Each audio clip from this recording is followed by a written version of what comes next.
Bienvenue dans Oser la reconversion, le podcast numéro 1 sur la reconversion. Je suis Claire Virose, ancienne avocate d'affaires, j'ai tout plaqué pour réaliser mon rêve. Et ça a été la meilleure décision de ma vie. Si toi aussi tu as choisi une carrière par défaut ou pour faire plaisir à ton entourage, tu te demandes ce que tu fais encore dans ton job, découvre ici chaque lundi des invités qui te ressemblent et qui ont osé la reconversion dans tous les domaines. Ils nous racontent leur success story pour à ton tour oser la reconversion. Aujourd'hui, j'accueille dans Oser la reconversion Amélie Duchalard. Après avoir travaillé comme banquière d'affaires chez Rothschild, Amélie a fondé une galerie d'art, Amélie Maison d'Art, avec une galerie à Paris et à New York. Avec un père avocat d'affaires et une mère sculptrice, le cœur d'Amélie balance entre la finance et l'art. Après le bac, Amélie se dirige d'abord vers des études de finance. Elle travaillera en M&A chez Rothschild et accompagnera les chefs d'entreprise au moment de la cession de leur activité ou de l'achat d'une entreprise. Pendant 5 ans, sa vie se résume à son travail. Elle aime l'adrénaline et les challenges des deals à plusieurs millions d'euros. Jusqu'au jour où sa passion pour l'art la rattrape. Depuis longtemps, Amélie collectionne les œuvres d'art qu'elle achète grâce à son salaire confortable de chez Rothschild. Elle plaque tout pour fonder Amélie Maison d'Art en 2015, une galerie qui bouscule les codes traditionnels du marché. Aujourd'hui, à 36 ans, Amélie est la fondatrice d'Amélie Maison d'Art, une galerie d'art qui représente 120 artistes du monde entier, avec un espace en ligne, une galerie à Paris, au 18 rue Séguier dans le 6e arrondissement, et à New York, à Manhattan. Amélie Maison d'Art, c'est une galerie qui propose des œuvres de luxe accessibles dans un environnement chaleureux et humain. Amélie travaille à la fois avec des clients particuliers et des entreprises comme les boutiques Dior, des hôtels.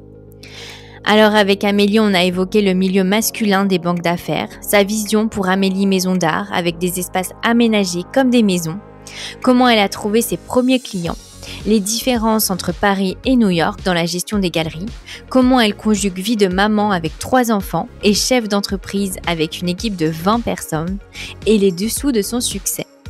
Mais je ne vous en dis pas plus et laisse place à ma conversation avec Amélie. Bonjour Amélie, bienvenue dans Oser la reconversion, je suis ravie de t'accueillir. Bonjour Clavie, merci. Alors, est-ce que tu peux te présenter ? Je m'appelle donc Amélie Duchalard, j'ai 36 ans, bientôt 37.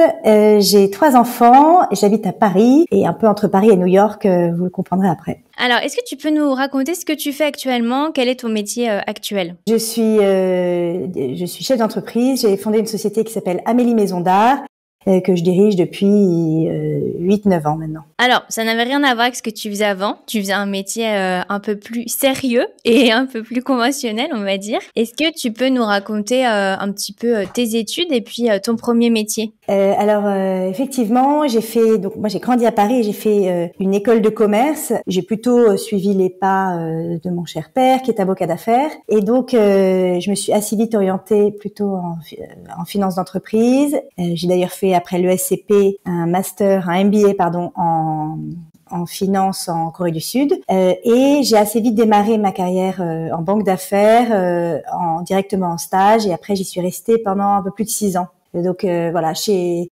Rothschild, pardon. Et alors, comment ça se fait que tu avais choisi finance plutôt que de faire du droit comme ton père ? Non, alors j'ai fait ma licence de droit en parallèle en première année de l'ESCP, donc j'ai quand même essayé. Et en fait, j'étais très matheuse, donc j'aimais bien les chiffres. Je pense que c'est la principale raison et que j'aimais bien.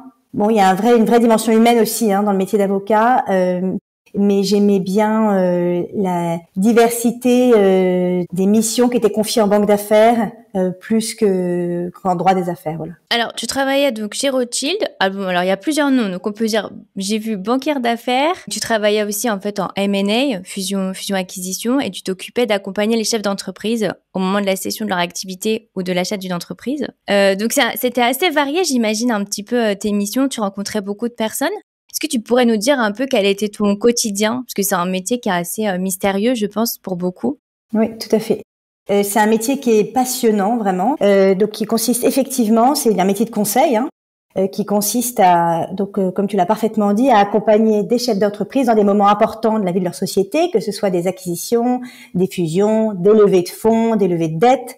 Donc c'est assez varié et donc la particularité j'étais chez Rothschild, chez David de Rothschild qui est vraiment dont le métier principal est la banque d'affaires et dans une division qui est un peu particulière qu'on appelle Small et Mid Cap, donc dédiée aux PME et ETI, donc des sociétés qui font globalement moins de 400 millions de chiffre d'affaires. Pourquoi je dis ça? Parce que l'énorme avantage d'être dans cette division-là, c'est d'être au contact d'entrepreneurs de façon vraiment avec une très grande proximité. C'est des petites équipes, on est 3 à 4 à travailler sur des opérations, et donc à être vraiment pendant 6 mois à un an et demi, aux côtés d'entrepreneurs qui sont dans des moments difficiles, des moments faciles, mais en tout cas, on a, je trouve, une très bonne vision aussi de ce qu'est la gestion d'une société et l'entrepreneuriat au sens large. Donc, mon quotidien, pour répondre précisément à ta question, consistait, donc ça dépend à l'évolution de la carrière d'un banquier d'affaires, elle est quand même assez longue, d'analyste à manager, à directeur, etc.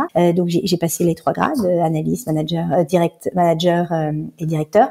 Et donc, ça consiste essentiellement à des parties en amont de préparation d'un dossier, de valorisation de la société qui passe par plein de méthodes différentes, donc plus chiffrées, à des missions plus analytiques de mise en valeur d'une société, de la construction de leur business plan, de la compréhension vraiment profonde de leur stratégie et des enjeux qui les animent, et ensuite à des parties plus de conseils, d'échanges avec des acheteurs, des repreneurs potentiels, où là c'est plus de la négociation, et donc c'est effectivement quand vous êtes plus haut placé dans la structure. Mais donc c'est un métier qui est effectivement très complet, qui à la fois dans les coulisses de la compréhension des fonctionnements et des rouages d'une société, dans sa mise en valeur et dans le marketing de cette société-là, aux enjeux aussi managériaux, parce que on rencontre tout le top management de ces groupes ou de ces sociétés, à la partie humaine qui est super aussi, aux côtés de l'entrepreneur, de compréhension de sa vision et de la façon dont on va réussir à l'interpréter, et la négociation avec des acheteurs ou des vendeurs potentiels. Et comment tu gérais le stress? Alors, je le gérais bien, mais pour plein de raisons. Moi, je suis une très grosse bosseuse et j'adore ça en fait. Donc, le stress est souvent lié à de la fatigue, je pense, à de la fatigue et un manque de distance peut-être par rapport à ce qu'on fait. Et je pense que je consacrais quand même une très grande partie de ma vie dans mon activité professionnelle à ce moment-là. J'avais pas d'enfants, j'étais pas mariée. Donc j'étais quand même très très libre, et donc je pense que je gérais bien mon stress. Grâce au sport, parce que j'en faisais beaucoup, j'allais quand même courir beaucoup et c'est une bonne façon d'évacuer. Et deuxièmement, parce que j'adorais ça, donc voilà, j'arrivais à le gérer facilement. Ouais, t'avais l'adrénaline en fait un petit peu de ce que tu racontes. Oui, vraiment, j'ai l'adrénaline et puis en fait, tu sais, quand tu travailles avec des gens intelligents, des gens brillants, des gens sympas, dans une équipe avec une bonne ambiance, ce qui était vraiment mon cas, je me suis fait des très bons amis à la banque et dont je suis encore très proche. Ça change toute la configuration en fait d'un métier. Peu importe le nombre d'heures que tu y consacres, si tu apprends plein de choses, que tu aimes ce que tu fais et que tu travailles avec des gens que tu aimes bien, franchement, le combo est là pour que ça fonctionne bien. Oui, alors c'est ce que je voulais te demander aussi. On a un petit peu l'image d'un milieu assez masculin. Est-ce que c'était le cas? Et puis comment tu pouvais vivre ça, toi, en tant que femme? C'était tout à fait le cas. Je pense il y avait moins de 5% de femmes à la banque. Ça a un peu changé depuis et je crois qu'ils travaillent vraiment dessus. Mais pas tellement, c'est parce que aussi c'est un métier qui attire moins de femmes et peu de femmes. Mais moi j'ai toujours aimé travailler avec des hommes, donc ça me posait pas vraiment de problème. Et j'ai jamais souffert de ça en tout cas là-bas. Au contraire, on était quand même assez accompagnés et soignés. Donc j'avoue que c'était même plutôt agréable. Alors aujourd'hui, moi j'ai une équipe qui rassemble quasiment que des femmes. Mais à l'époque, j'aurais dit que je préférais travailler avec les hommes. Donc voilà, comme quoi il y a pas vraiment de règles et on peut changer. Ouais, c'est rigolo. Et alors, à ce moment-là, tu te voyais faire ça toute ta vie? Ah oui, je me voyais faire ça toute ma vie. Alors je pense, assez rapidement vu que c'était difficilement compatible avec une vie personnelle épanouie. J'entends personnelle, une vie de couple, bon, sauf si le conjoint fait la même chose, évidemment, ce qui est mon cas d'ailleurs, parce que c'est des horaires qui sont quand même vraiment contraignants. Voilà, c'est très rare de rentrer avant 21h, 22h, c'est quasiment impossible, je pense. Même si c'est un métier où plus vous évoluez, plus la charge de travail diminue et donc vous avez quand même plus de liberté. Mais néanmoins, voilà, je pense que j'aurais eu un plafond à un moment lié à cet équilibre-là. Tu penses que tu l'as anticipé un petit peu inconsciemment finalement? Je crois pas. Je crois que la vie est bien faite et qu'il y a un concours des circonstances qui a fait que j'ai changé de direction. Et quand je vais te décrire ce changement de direction, tu vas comprendre que quand j'ai décidé de monter Amélie Maison d'Art, je me suis dit, moi je suis pas averse au risque, et donc je me suis dit, je me donne une année, ça marche tant mieux, ça marche pas, je retournerai en banque d'affaires. Donc j'avais cette alternative de retourner en banque d'affaires, et je savais que je retournerais facilement en banque d'affaires puisque, comme on l'a évoqué, il y a très peu de femmes, donc on est assez désiré et désirable dans le secteur. Voilà. Oui, alors tu as fondé Amélie Maison d'Art en 2015. Ça faisait 6 ans que tu étais, après avoir fait 6 ans chez Rothschild. Alors, comment ça t'est venu? Est-ce que tu viens d'une famille d'artistes? Voilà, alors moi j'ai un père, je l'ai évoqué, avocat d'affaires, et j'ai une maman artiste qui est sculpteur, et je pense que 80% de ma famille maternelle est artiste. Donc j'ai grandi dans cet écosystème un peu, dans cette dualité, avec un père carriériste, bosseur, brillant, et une maman aussi bosseuse, aussi carriériste, mais différemment, en tout cas assez très très créative, beaucoup plus libre dans sa façon de réfléchir aussi. Et c'était, je pense, un terreau très riche pour être assez bien soclé, même si, comme j'ai toujours été très bosseuse et plutôt carriériste, j'ai pris un premier chemin qui était celui de mon père, mais voilà, j'ai un peu réorienté ça, et maintenant je pense que je combine assez bien ces deux terreaux-là. Oui, on comprend bien, finalement, c'est le bon mix. Voilà, exactement. Et alors, comment t'as eu l'idée de lancer? Parce que ouvrir une galerie d'art, c'est quelque chose qui paraît impossible, j'ai envie de dire. Tellement, voilà, ça paraît fou de se dire que ça paraît être un peu une montagne impossible à gravir. Voilà, exactement. Comment ça a commencé, en fait? Je pense qu'il y a deux choses à ce moment-là. Donc, moi, je rencontre mon mari à la banque, et donc se pose la question pour moi de quitter la banque, parce que c'est pour des raisons déontologiques. J'aurais pu très bien aller dans une autre banque, c'était pas le sujet. Mais elle se pose à ce moment-là la question pour moi de changer. Je venais de traiter un dossier, je venais de faire un LBO d'une société qui existe encore, qui s'appelle maintenant Atelier de France, un magnifique groupe d'artisanat d'art qui regroupe des métiers d'art. Et donc, dans le cadre de cette opération-là, j'avais quand même eu accès à de la donnée de marché sur ce secteur-là. Et donc, j'ai commencé à me pencher sur le sujet des galeries.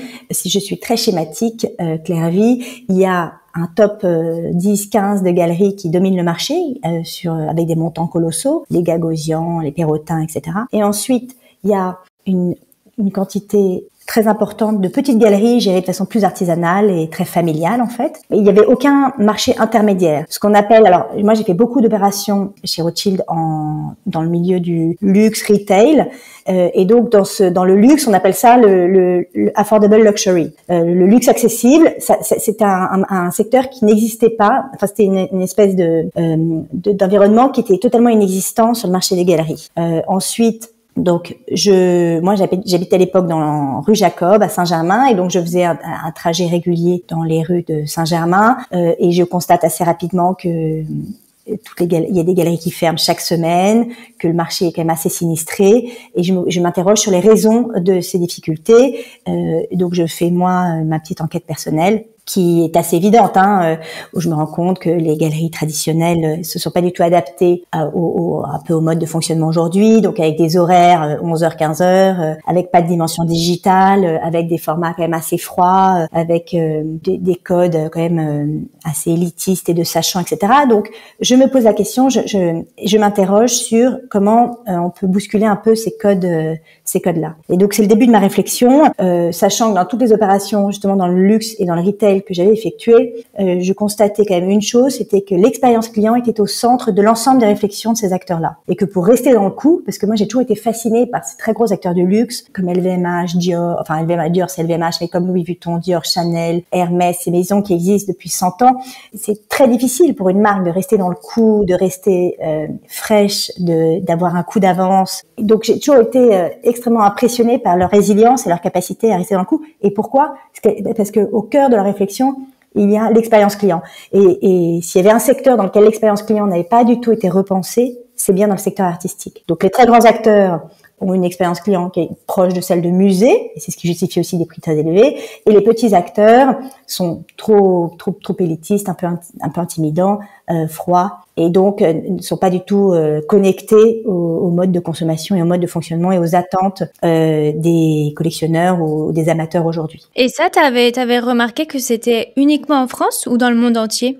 Non, globalement dans le monde entier, mais moi, avec quand même humilité, je me penche quand même surtout sur le marché français, et mon étude porte sur le marché français, mais est relativement, duplicable sur les autres marchés, notamment le marché américain, qui est aujourd'hui le plus gros marché mondial. Ça représente plus de 50% du marché mondial de l'art. Voilà, la vision, elle est plutôt française, mais je pense qu'elle s'applique à l'ensemble du monde. Oui, c'est ce que je voulais savoir, c'est est-ce que tu avais vu par exemple qu'il y avait ce type de galerie aux États-Unis? Parce qu'on sait que voilà, ils peuvent être souvent en avance. Est-ce que tu avais vu peut-être des choses un petit peu comparables à ce que tu voulais faire à ce moment-là? Oui, c'est une bonne question.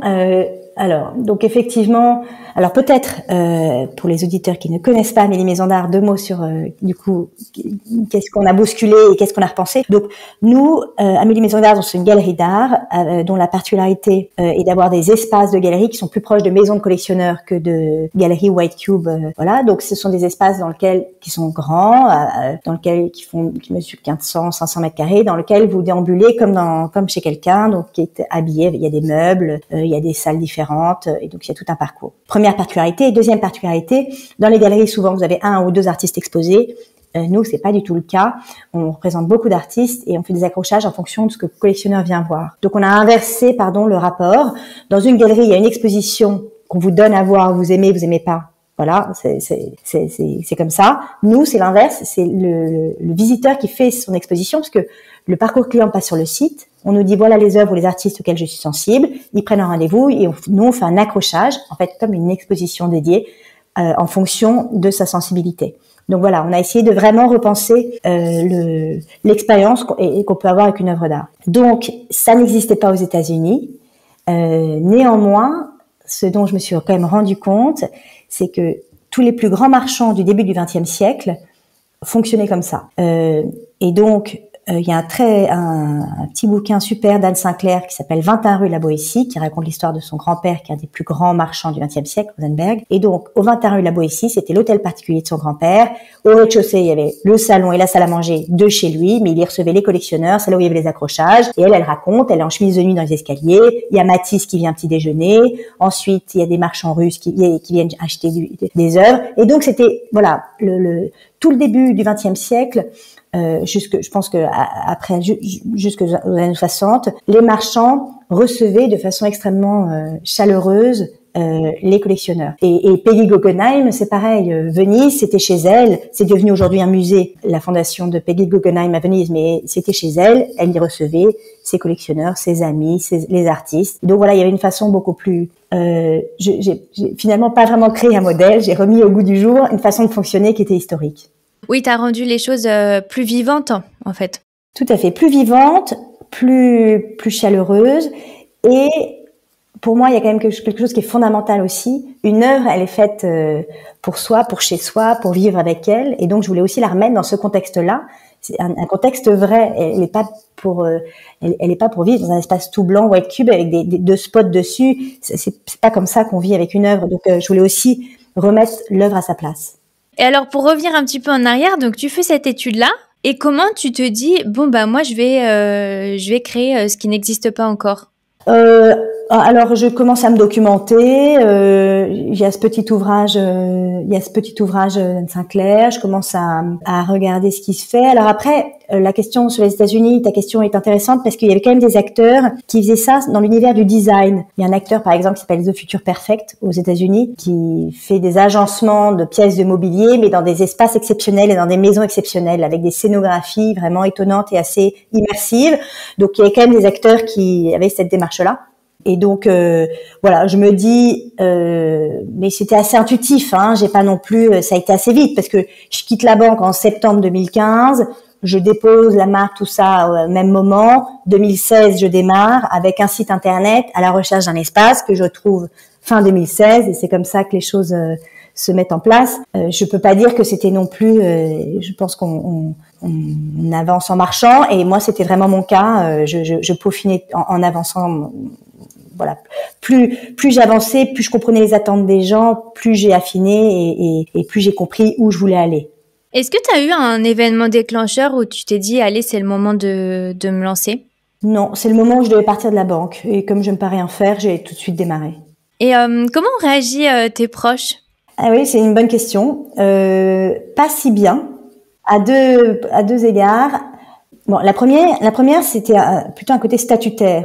J'étais banquière d'affaires, je marchais très bien. On l'a dit, il y avait peu de femmes, donc je montais très vite. Et donc, c'était voilà un statut assez flatteur qui plaisait à tout mon entourage, quoi. Donc je choisis de faire quoi? Le métier de galeriste. Alors vous imaginez dans l'imaginaire collectif ce que c'est la fille avec sa petite boutiquette, enfin qui attend et qui est attentiste toute la journée.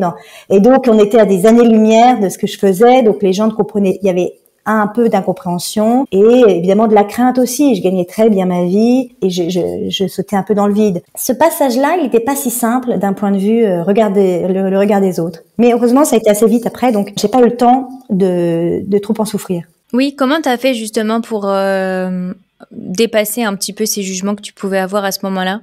Non, mais je me suis pas, j'ai pas prêté trop attention. Et puis finalement, pour être honnête, je pense que ça m'a servi parce que j'avais encore plus envie de démontrer que je pouvais y arriver. Donc j'ai un peu ce petit côté revanchard. Enfin, j'ai un peu la gagne et du coup, c'était aussi un moteur inconscient sans doute, hein, mais ça a été un moteur au début. Ouais, de leur dire ah bah t'y croyais pas, mais finalement regarde ce que j'ai fait. Ouais. Tu n'as pas fait de formation en histoire de l'art ou autre. J'imagine que peut-être tu t'es posé la question à ce moment-là ou que tu as eu des personnes qui t'ont suggéré de le faire. Comment tu as fait ce choix et comment tu as pu dépasser le syndrome de l'imposteur un petit peu qu'on peut avoir quand on se lance dans un domaine sans avoir fait d'études? Alors, les études qui sont nécessaires, les études que font les galeries généralement, c'est de l'histoire de l'art. Et donc moi, effectivement, j'ai pas eu de parcours académique, mais je la connais très bien parce que je me suis documentée de façon autonome, mais en tout cas, j'ai toujours été passionnée par ça, et donc j'ai toujours quand même toute mon adolescence, lu des livres sur l'histoire de l'art, sur des artistes, sur des mouvements artistiques, etc. Donc je me sentais pas du tout non légitime, donc j'ai jamais douté de ça en tout cas. Après, en revanche, je savais que j'avais une immense force, c'était ce bagage en banque d'affaires et donc en gestion de société. Et je pense qu'au contraire, c'était ce levier-là qui m'a vraiment encouragée aussi, parce que je savais que, dans l'étude de marché que j'ai fait, c'était un des soucis aussi des galeries qui souffraient, c'était qu'elles n'avaient pas eu de formation de gestion. C'est compliqué en fait de gérer une société dans ses aspects comptables, financiers, fiscaux, etc. Et donc je me sentais surtout moi assez confortable grâce à ce bagage-là. Et comment ça marche un petit peu les galeries? Alors moi j'ai aucune idée. Est-ce que tu prends des commissions sur les ventes? Enfin, comment c'est un petit peu, quel est le modèle économique d'une galerie? Le modèle économique traditionnel d'une galerie, c'est un modèle où vous représentez des artistes de façon plus ou moins exclusive, ça dépend des marchés. Vous représentez un artiste, vous avez des œuvres en dépôt et quand vous vendez une œuvre, vous avez effectivement une commission sur un pourcentage sur la vente réalisée. Donc c'est le modèle traditionnel. Nous, notre particularité, c'est qu'on a quand même deux activités. On a une activité qui est B2C auprès de particuliers, de collectionneurs privés, et une activité qui est B2B. On se charge de la curation artistique pour des corporates. On travaille beaucoup pour les boutiques Dior, par exemple, pour de l'hôtellerie. On fait des très gros hôtels dans le monde entier. On a fait le Dorchester à Dubaï l'année dernière, dans lequel il y a peut-être 3000 œuvres. On fait un petit palace à Venise. On a fait un petit hôtel particulier magnifique, place des Vosges. Voilà, en fait, on fait des choses très variées. On s'occupe de la curation artistique pour des espaces, des marques, des sociétés, etc. Dans ce cadre-là, il y a des œuvres de nos artistes, mais il y a aussi du sourcing extérieur, puisque l'idée, c'est de créer une collection pour cet espace qui soit le reflet des valeurs de la société, du souhait des associés, de l'histoire du lieu, de la marque, etc. Et donc, à ce moment-là, on fait du sourcing, et donc là, il y a de l'achat aussi. Donc, ça peut être de l'achat-revente, et pas que de la commission sur vente. T'as eu besoin d'investir beaucoup au début quand tu t'es lancée? Alors, non. En fait, j'ai dû investir. j'avais quelques économies que j'ai mis dans la mise en place de mon site internet, parce qu'on n'en a pas du tout parlé, mais la dimension digitale faisait partie aussi de cette nouvelle expérience que les gens souhaitent avoir. Il faut avoir cette dimension digitale avec une transparence sur les prix, une transparence sur les artistes, les formats surtout. Et donc, le premier investissement, le capex que j'ai eu, c'était le site internet, et une année après, le temps de trouver le lieu, mais c'était finalement relativement léger.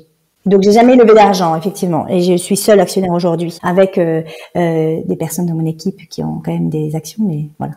Alors, on en parlera un petit peu après, parce qu'en plus, donc aujourd'hui, tu as à la fois un espace en ligne où on peut acheter les œuvres, et tu as aussi 2 espaces physiques, donc un à Paris au 18 rue Séguier dans le 6e, et un qui vient d'ouvrir à New York, donc au 85-87 Mercer Street, Manhattan. Donc c'est assez incroyable, hein. Tu t'es quand même beaucoup développé assez rapidement, je trouve. Comment tu gères maintenant peut-être les 2 espaces plus l'espace en ligne? Comment vous êtes organisé? On est assez bien organisé, et il y a une équipe qui gère la partie digitale, une équipe qui gère Paris en B2C et en B2B, et on est une vingtaine.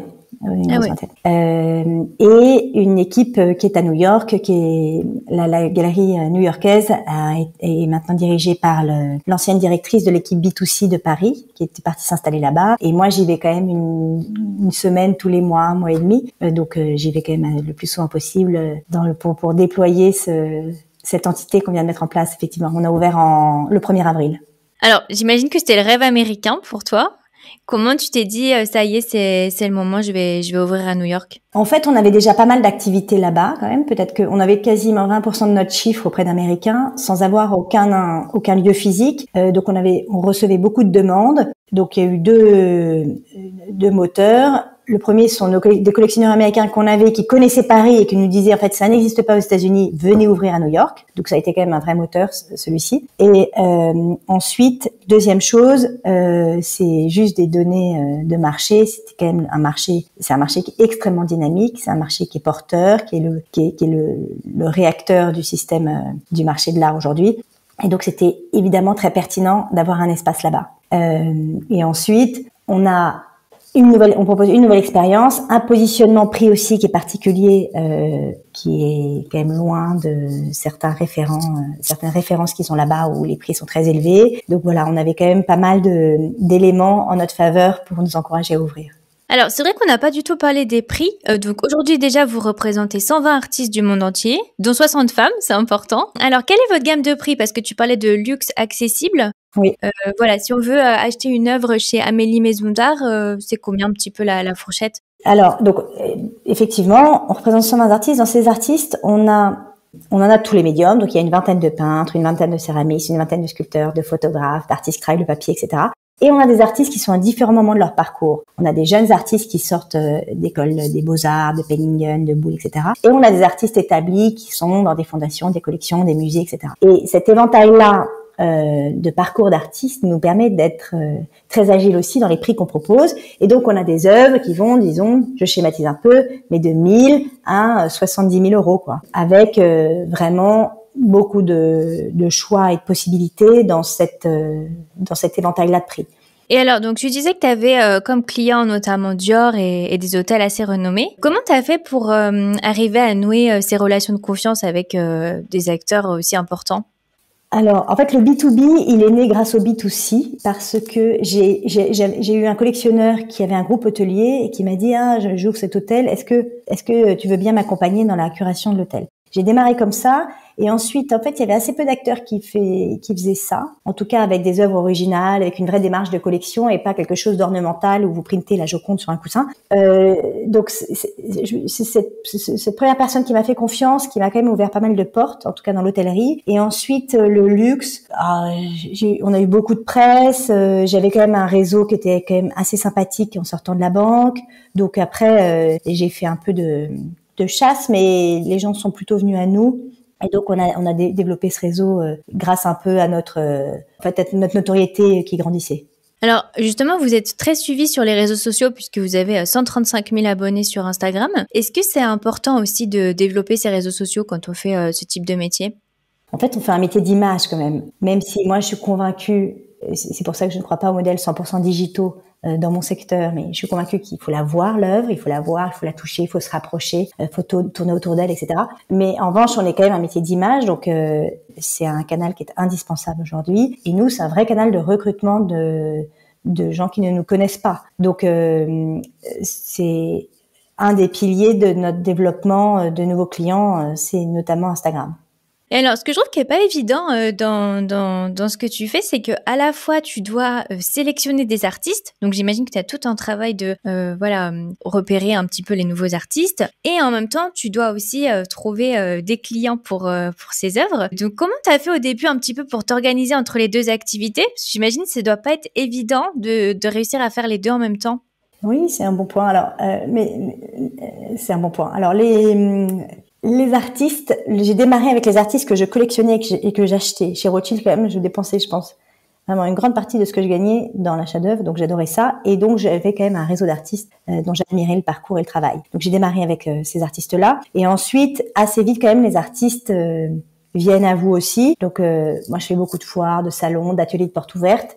Mais après, vous avez beaucoup d'appels entrants. Les artistes, à part dans la partie sourcing, quand il faut trouver, là on s'occupe d'un très gros projet à Genève par exemple, il me faut beaucoup d'artistes suisses, donc je fais une vraie recherche de sourcing d'artistes suisses et qui me prend du temps, mais sinon aujourd'hui on a beaucoup de demandes entrantes et surtout aujourd'hui on se concentre sur notre sélection actuelle parce que si on veut bien faire notre travail, les promouvoir, les mettre en valeur, les présenter à des fondations, des collections, etc. Parce qu'on fait aussi ce travail-là auprès d'institutions et voilà, on peut pas élargir la base sans arrêt.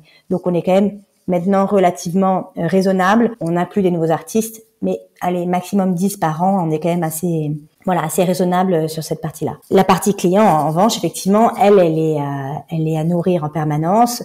Ça passe par différents canaux que tu connais aussi, que ce soit effectivement les réseaux sociaux, la presse, les événements, le bouche à oreille, on fait nous beaucoup de soirées dans la galerie un peu particulières entre des rencontres d'artistes ou des visites d'ateliers, des choses comme ça. Donc effectivement, ça c'est un travail permanent et laborieux mais aussi passionnant parce que ça oblige à se remettre en question tout le temps, à essayer de repenser notre façon de communiquer, de présenter les choses, etc.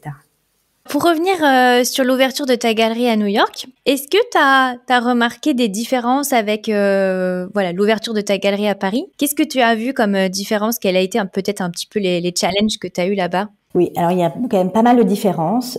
En termes de sensibilité d'abord, c'est-à-dire la sensibilité des Américains, on commence à y voir un peu plus clair. On avait déjà quand même un premier aperçu parce qu'on avait pas mal de clients là-bas. Voilà, on a la sensibilité de l'ADN de la galerie et la ligne éditoriale de la galerie fonctionne très bien aux États-Unis. C'est la bonne. Mais ensuite, eux, ils aiment bien les grands formats et ils sont plutôt assez apaisés dans les couleurs, etc. Je trouve. Enfin, en prise de risque, ils sont quand même moins libres, on va dire, que les Français, de mon point de vue. Ils aiment pas les œuvres trop fortes, peut-être. Voilà, ils aiment pas les œuvres trop fortes. Voilà, ils aiment pas les œuvres trop fortes, mais en même temps, j'ai une retenue quand je dis ça, parce que les plus grands artistes américains, je sais pas, Basquiat, c'est quand même très fort, très riche, très bavard, donc je mets de la mesure à ça. Hein. C'est une deuxième différence pour le coup qui est fondamentale et importante, c'est que c'est un marché qui est très intermédiaire. C'est-à-dire que nous ici, on a quand même beaucoup le collectionneur final qui vient, qui choisit ses œuvres, qui discute avec nous, etc. Et donc nous, c'est très intéressant de comprendre la sensibilité de quelqu'un et de l'accompagner dans le choix d'une œuvre qui va globalement, normalement, l'accompagner toute sa vie si le choix est bien fait. Aux États-Unis, il y a un intermédiaire qui vient, c'est soit un archi ou un décorateur, soit un art advisor ou un art curator. Et du coup, vous avez rarement le client final qui est là. Ce qui est un peu dommage de mon point de vue, parce que ce qui est intéressant dans notre métier, c'est cette partie humaine. Mais voilà, néanmoins, on est en train de comprendre aussi ça. Et donc, c'est une façon d'adresser un peu différente le besoin du client. Et ça implique une temporalité aussi un peu différente, parce que c'est pas le collectionneur qui est là qui dit « je prends ça », il faut qu'il aille parler à son collectionneur, etc. Donc voilà, c'est des cheminements qui sont pas les mêmes. C'est pas le même type de relation, ouais. Ouais, tout à fait. Et alors, est-ce que tu t'es posé la question de déménager aux États-Unis ? Oui, je me la pose encore et peut-être que ça arrivera dans quelques années. J'ai des enfants qui sont petits, le dernier qui est tout petit, et puis donc voilà, l'idéal serait dans 3-4 ans, mais ce serait tout à fait une éventualité, ça m'intéresserait. Et alors justement, c'est aussi la question que je vais te poser parce que tu as réussi à avoir 3 enfants en faisant tout ça. Comment tu as fait pour conjuguer ta vie d'entrepreneur et de maman ? Alors j'ai un peu triché parce que j'ai fait trois, mais 3 ans de suite, et je les ai fait dans la deuxième partie de la galerie. C'est-à-dire j'ai eu le dernier il y a 6 mois, et après j'ai fait 2021, 2022, enfin 2000, ouais c'est ça. Et donc en fait j'ai enchaîné la première partie, les 4 premières années, je me suis vraiment concentrée sur la galerie. Et donc, quand elle fonctionnait, qu'elle était établie, que j'avais une équipe solide, voilà, que le fonctionnement était bien rodé, j'ai lancé mes enfants. Mais voilà, ça a été fait en cadence, donc c'est quand même plus facile, je pense. Ça aurait été compliqué de le faire au démarrage, sans doute. Est-ce que tu as des conseils aujourd'hui pour conjuguer les deux?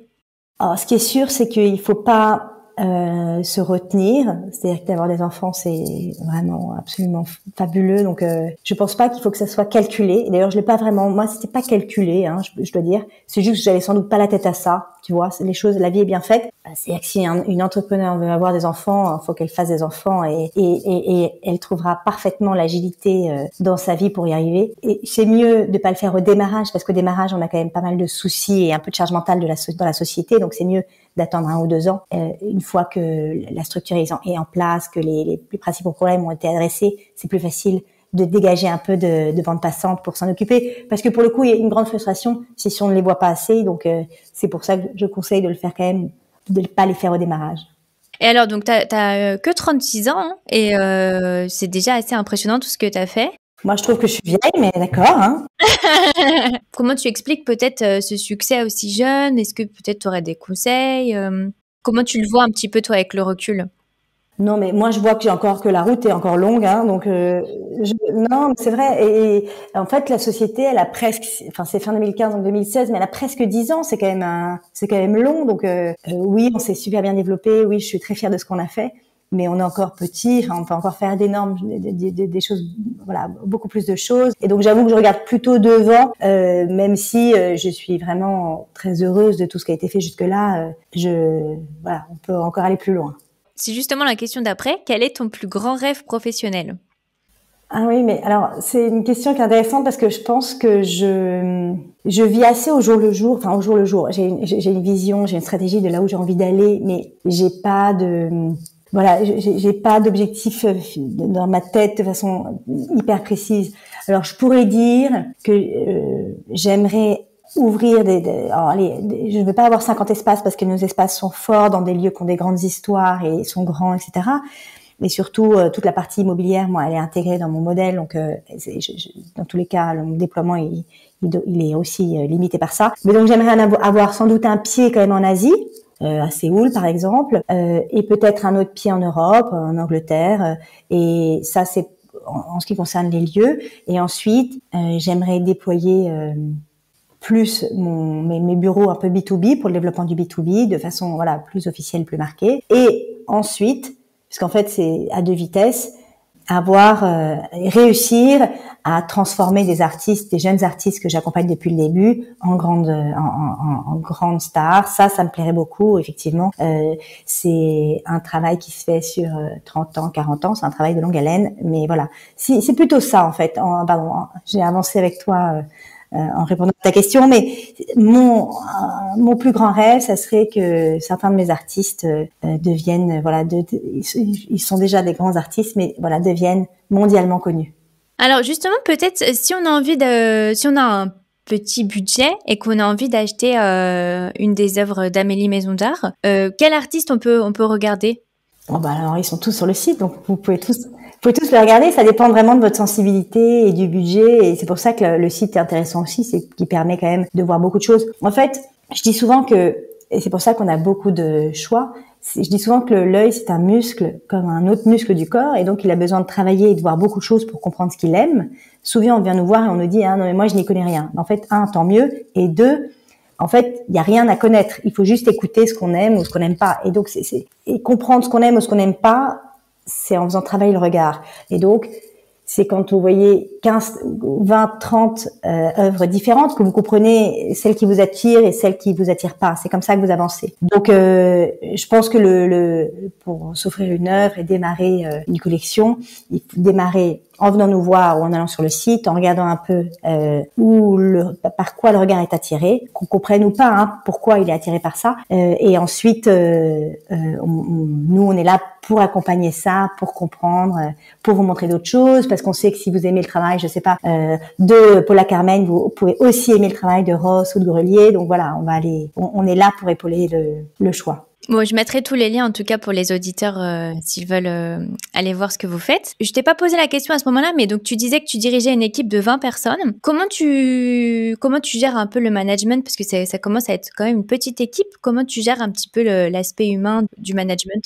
C'est sans doute ce qui a été le plus dur pour moi au démarrage, parce que en banque d'affaires, on vous apprend pas le management. Ouais, ça c'est vrai. Voilà, donc et donc vous êtes assez autonome et puis vous travaillez avec des gens qui sont comme vous, donc en fait le ping-pong se fait rapidement, vous mettez pas de forme parce que vous n'avez pas le temps d'en mettre, et donc voilà. Donc c'est sans doute ma plus grande fragilité quand j'ai démarré la structure, c'était cette dimension-là, parce qu'en fait dans la vraie vie, dans le vrai monde, tout le monde n'est pas un calque de soi-même, première chose.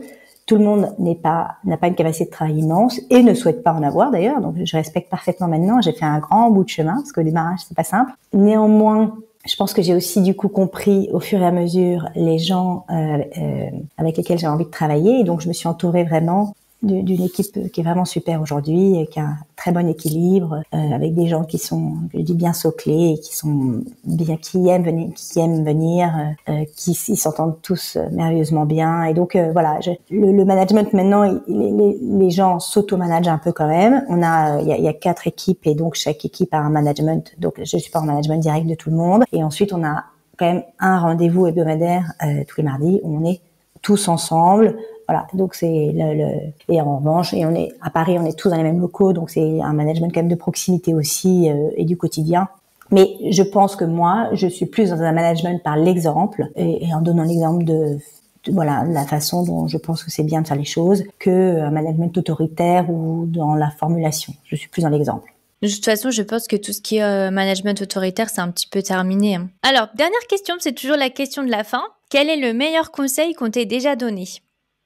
De me faire confiance. Et je vois bien, parce qu'aujourd'hui, je suis interrogée beaucoup par des personnes qui souhaitent monter leur société, et je trouve qu'elles se posent beaucoup trop de questions. Et souvent, je dis ça. Donc, faites-vous confiance. Si vous le faites avec passion, que l'idée est bonne, qu'il y a un besoin identifié, que l'idée est bonne, et que vous avez envie d'y aller, allez-y sans vous poser des milliers de questions. Même, et pourtant je venais de ce secteur-là, mais moi j'avais fait un business plan à la va-vite et j'ai pas tellement réfléchi. Tout n'était pas parfaitement réfléchi, pensé. De toute façon, le modèle va évoluer au fur et à mesure parce que votre idée, elle va devoir être ajustée. Vous apprenez en avançant. Donc le premier conseil, vraiment de se faire confiance. Et donc c'est ne pas trop écouter, pas trop être attentif au regard des autres, parce que ça peut être voilà, ça peut vous ralentir. Et deuxième chose quand même, et c'était un modèle, ça c'était plutôt un conseil que j'avais de la banque, c'était de créer un modèle qui était de pas lever de l'argent trop vite. D'ailleurs, moi, j'en ai jamais levé, mais et donc de créer un modèle rentable. C'est-à-dire on a un peu un imaginaire de la start-up qui lève des millions, mais qui n'est pas rentable, mais c'est pas grave, et du coup qui est en espèce de course permanente avec des levées de fonds, en stress parce que il y a plus de sous. Bon, moi, je dirais un conseil, c'est les premières années, essayer d'avoir un développement assez lent. D'ailleurs, moi, je me suis plutôt développée relativement lentement et j'ai recruté quand mon activité augmentait. J'ai ouvert des nouveaux lieux quand mon activité le permettait, etc. Donc, faire les choses progressivement en étant rentable, soigner sa rentabilité. Pas une course au chiffre d'affaires, mais aussi à la rentabilité. En fait, ça offre quand même une grande tranquillité d'esprit quand on a ce souci-là en moins, entre guillemets. En plus, je pense que même si on injecte beaucoup de fonds, ça va pas forcément faire beaucoup accélérer les choses à la mesure des fonds qu'on injecte, parce qu'il y a des choses qui prennent du temps, en fait. Exactement, je suis tout à fait d'accord. Ne serait-ce que, je sais pas, je vous donne le développement d'une marque, d'une image, la notoriété, tout ça, ça prend du temps. Donc, je dirais de faire les choses, c'est un peu contradictoire, mais de faire les choses un peu vite au démarrage, c'est-à-dire, enfin, en tout cas, se lancer, si vous voulez, vous faites confiance, vous lancez sans vous prendre trop la tête. Mais deuxième chose, y aller aussi entre guillemets en prudence d'un point de vue financier, en ayant un business model qui est rentable, qui se tient qui est sain et qui vous permettra d'avoir cette tranquillité-là au moins. Un grand merci Amélie. Donc je mettrai les liens vers tes réseaux sociaux, ton site, pour que les auditeurs puissent découvrir Amélie Maison d'Art. Merci beaucoup pour tout ce que tu as partagé. Merci à toi Claire-Vie pour l'invitation. J'étais ravie d'échanger avec toi. Si vous avez aimé l'épisode, abonnez-vous et laissez-moi un commentaire si vous écoutez l'épisode sur YouTube, et si vous écoutez l'épisode sur Apple Podcasts, Spotify ou Deezer, abonnez-vous et laissez une note 5 étoiles et un avis. C'est ce qui donne le plus de visibilité à ce podcast. N'hésitez pas à en parler autour de vous et à partager l'épisode sur les réseaux sociaux pour aider un plus grand nombre à oser la reconversion. Si vous souhaitez suivre les dernières actualités du podcast, rendez-vous sur notre compte Instagram @oserlareconversion, et pour prolonger la discussion, rendez-vous sur notre groupe Facebook dédié aux auditeurs. Ensuite, si vous cherchez toutes les notes avec les références, allez dans le détail du podcast. Si vous souhaitez devenir annonceur, me proposer un invité ou me poser des questions, je serai ravie d'y répondre par mail à l'adresse partenariat@oserlareconversion.com.